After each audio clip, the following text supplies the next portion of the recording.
Hi friends, welcome to Madras Virunthu. எப்பவுமே இட்லி தோசைன்னு சொல்லி சாப்பிட்டு போரிங்காக இருக்கா? கண்டிப்பாக இது மாதிரி ட்ரை பண்ணி பாருங்கள். ஏன்னா இது ரொம்ப டேஸ்ட்டாகவும் இருக்கும். அது மட்டும் இல்லாமல் கோதுமை மாவில் செய்கிறதுனால ரொம்ப ஹெல்த்தியாகவும் இருக்கும். டிஃபனுக்கு மட்டும் இல்லாமல் பசங்களுக்கு லஞ்ச் பாக்ஸாக கூட ப்ரிப்பேர் பண்ணி கொடுக்கலாம். இதுக்குன்னு தனியாக சைட் டிஷ் எதுவுமே வேண்டாம். உள்ளே ஸ்டஃப் பண்ணி வச்சுருக்க மசாலா அவ்வளோ டேஸ்ட்டாக இருக்கும். வாங்க எப்படி பண்ணுறதுன்னு வீடியோக்குள்ளே போய் பார்க்கலாம். நான் 1 கப் அளவுக்கு கோதுமை மாவு எடுத்திருக்கேன். இது கூட தேவையான அளவுக்கு உப்பு சேர்த்துக்கங்க. 1 ஸ்பூன் அளவுக்கு எண்ணெய் சேர்த்துக்கங்க. இந்த உப்பும் எண்ணெயும் மாவில் ஒரே ஈவனாக ஸ்ப்ரெட் பண்ணி விட்டுக்கங்க. உப்பு சரியாக ஸ்ப்ரெட் பண்ணி விடலைன்னா ஒரு இடத்துல உப்பு அதிகமாக இருக்கும், ஒரு இடத்துல உப்பு சரியாக இருக்காது. அதனால் நல்லா ஸ்ப்ரெட் பண்ணி விட்டுக்கங்க. இப்போ தேவையான அளவுக்கு தண்ணி சேர்த்து சப்பாத்தி மாவு பதத்துக்கு பிணைஞ்சிக்கலாம். மாவு பிணையும் போது கொஞ்சம் கொஞ்சமாக தண்ணி சேர்த்து பிணைஞ்சிக்கங்க.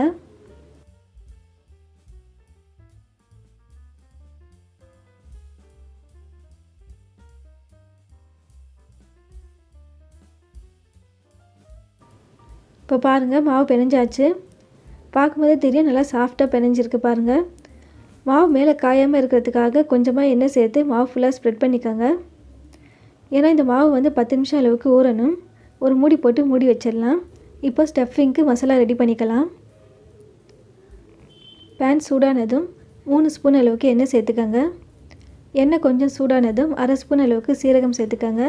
இது கூட 2 பச்சை மிளகாய் பொடியாக நறுக்குனது சேர்த்துக்கோங்க. ஒரு கொத்து கருவேப்பிலை சேர்த்துக்கோங்க. ஒரு பெரிய சைஸ் வெங்காயம் சின்ன சின்னதாக நறுக்க வேண்டாம், கொஞ்சம் பெருசாக நறுக்கிக்கோங்க. அதாவது நீல வாக்கில் நறுக்கி சேர்த்துக்கோங்க. வெங்காயம் ரொம்ப நேரம் வதங்கணும்னு அவசியம் இல்லை, கண்ணாடி பதத்துக்கு வதங்கினாலே போதும். இப்போ இது கூட தேவையான அளவுக்கு உப்பு சேர்த்துக்கோங்க. வெங்காயம் வதக்கும் போது உப்பு சேர்த்திங்கன்னா வெங்காயம் சீக்கிரமாக வதங்கிடும்.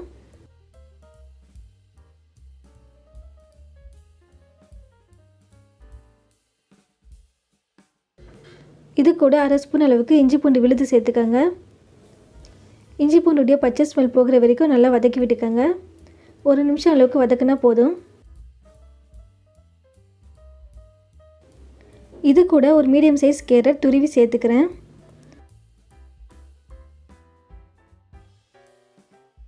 உங்கள்கிட்ட வேறு எதாவது வெஜிடபிள்ஸ் இருந்தாலும் நீங்கள் வேறு வெஜிடபிள்ஸ் கூட ஆட் பண்ணிக்கலாம். இப்போ பாருங்கள், இதுவும் ரொம்ப நேரம் வதங்கணும்னு அவசியமே இல்லை, ஏன்னா துருவி சேர்க்குறதுனால சீக்கிரமாக வதங்கிடும். இப்போ இது கூட 1/4 ஸ்பூன் அளவுக்கு மஞ்சள் பொடி சேர்த்துக்கோங்க. 1/4 ஸ்பூன் அளவுக்கு சீரகம் பொடி சேர்த்துக்கோங்க. 1/2 ஸ்பூன் அளவுக்கு தனியா பொடி சேர்த்துக்கோங்க. 1 ஸ்பூன் அளவுக்கு மிளகாய் பொடி சேர்த்துக்கோங்க. 1/2 ஸ்பூன் அளவுக்கு கரம் மசாலா பொடி சேர்த்துக்கோங்க. எங்கள் வீட்டில் கொஞ்சம் ஸ்பைஸியாக சாப்பிடுவாங்க, அதுக்காக நான் 1 ஸ்பூன் அளவுக்கு மிளகாய் பொடி சேர்த்துருக்கேன். உங்கள் காரத்துக்கு ஏற்ற மாதிரி மிளகாய் பொடி கூடுதலாக குறைச்சி சேர்த்துக்கோங்க. இப்போ இது கூட 2 மீடியம் சைஸ் உருளைக்கிழங்கு நல்லா வேக வச்சு நல்லா ஒரே ஈவனாக மேஷ் பண்ணி வச்சுருக்கேன். அதையும் இந்த மசாலா கூட சேர்த்துக்கோங்க.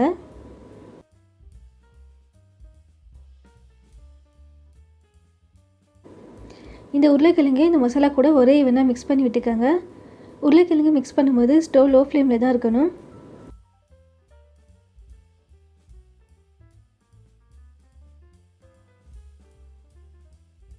இப்போ பாருங்கள், உருளைக்கிழங்கு ஒரே ஈவனாக மிக்ஸ் பண்ணியாச்சு. இப்போ இது கூட கொஞ்சமாக கொத்தமல்லி இலைகள் சேர்த்துக்கோங்க. இப்படி ஃபைனலாக கொத்தமல்லி இலைகள் சேர்த்தோம்னா அதோடைய ஃப்ளேவர் ரொம்ப நல்லாயிருக்கும். மசாலா நல்லா வாசமாக இருக்குங்க. இதே உங்கள்கிட்ட வெங்காயத்தாள் பீன்ஸ் இருந்தாலும் ஆட் பண்ணிக்கலாம். வெஜிடபிள்ஸ் உங்கள் விருப்பத்துக்கு ஏற்ற மாதிரி ஆட் பண்ணுங்கள், ரொம்ப டேஸ்ட்டாக இருக்கும். அவ்வளோதாங்க, ஸ்டஃபிங் மசாலா ரெடி ஆகிடுச்சு. இப்போ ஸ்டவ் ஆஃப் பண்ணிடலாம். மசாலாவுடைய சூடு முழுமையாக ஆறட்டும். இப்போ பாருங்கள், 10 நிமிஷம் ஆகிடுச்சு. மாவு நல்லா சாஃப்டாக ஆகிடுச்சு பாருங்கள். இப்போ இதுலேருந்து சின்ன சின்னதாக உருண்டை பிடிச்சிக்கலாம்.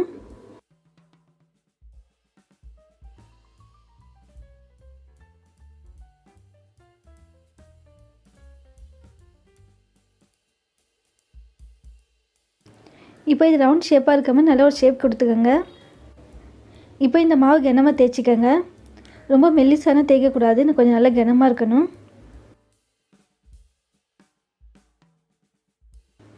இப்போ பாருங்கள், இந்த அளவுக்கு தேய்ச்சிட்டா போதும். உங்களுக்கு மசாலா எந்த அளவுக்கு தேவையோ அந்த அளவுக்கு ஸ்டஃபிங் பண்ணிக்கோங்க. நான் 2 ஸ்பூன் அளவுக்கு வச்சுருக்கேன். இப்போ அந்த மசாலா கரெக்டாக சென்டரில் இருக்க மாதிரி வச்சுக்கோங்க. மசாலா வெளியில் வராத மாதிரி க்ளோஸ் பண்ணிக்கோங்க. இதே மாதிரி தான் க்ளோஸ் பண்ணணும். மோமோஸ்னால் வந்துட்டு க்ளோஸ் பண்ணுவோம் பார்த்தீங்களா, அதே மாதிரி தான். இது மாதிரி பண்ணால் தான் இந்த மசாலா வெளியே வராது. இப்போ பாருங்கள், ஃபுல்லாக க்ளோஸ் பண்ணியாச்சு. ஃபுல்லாக க்ளோஸ் பண்ணதை இதை மாதிரி செஞ்சுட்டு எக்ஸஸாக இருக்க மாவை வந்து எடுத்துடுங்க. எக்ஸஸாக இருக்க மாவு எடுக்கலைன்னா சென்டரில் மட்டும் மாவு மொத்தையாக இருக்கும். ஸோ அந்த எக்ஸஸ் மாவு மட்டும் எடுத்துடுங்க. இப்போ இதை கரெக்டான ரவுண்ட் ஷேப் பண்ணிக்கோங்க. இப்போ இதே மாதிரி மீதம் இருக்க மாவுலையும் செஞ்சுக்கலாம். இப்போ பாருங்கள், எல்லா மாவுலையும் செஞ்சாச்சு.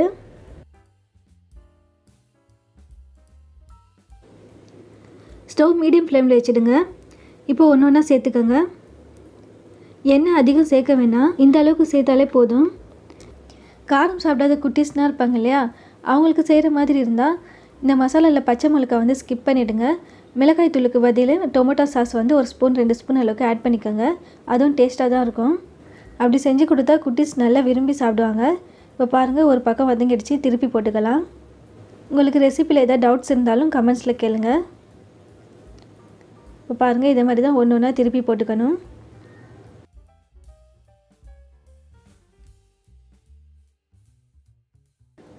இப்படி திருப்பி போட்டதுக்கப்புறமா மேல் லைட்டாக இப்படி கொஞ்சம் அழுத்தம் கொடுத்துக்கோங்க. அப்போ தான் நல்லா வேகும்.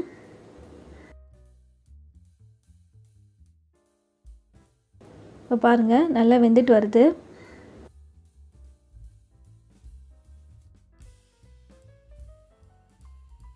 ஒரு 2-3 தடவை வந்து திருப்பி போட்டு இதை போல் வந்து லைட்டாக ப்ரெஷர் கொடுத்தாலே வெந்துடும்.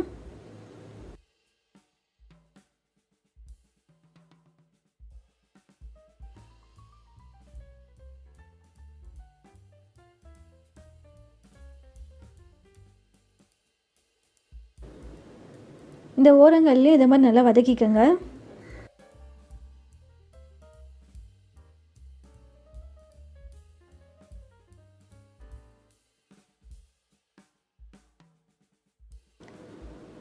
இப்போ பாருங்கள், நல்லா வதங்கிடுச்சு. இப்போ ஒன்று ஒன்றா எடுத்துடலாம்.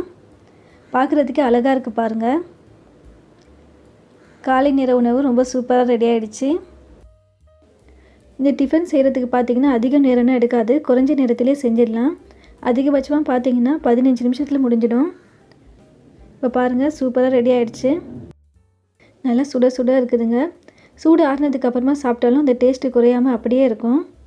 இப்போ ஒன்று கட் பண்ணி காமிக்கிறேன் பாருங்கள்.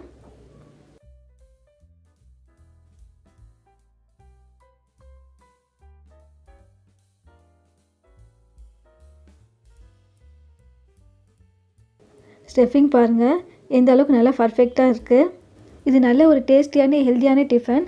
காலையில் டிஃபனுக்கு மட்டும் இல்லை, நைட் டின்னர் கூட செய்யலாம். அது மட்டும் இல்லாமல் பசங்களுக்கு லஞ்ச் பாக்ஸாக ப்ரிப்பேர் பண்ணி கொடுக்கலாம். ரொம்ப டேஸ்ட்டாக இருக்கும். கண்டிப்பாக நீங்களும் ஒரு வீட்டில் ட்ரை பண்ணி பாருங்கள்.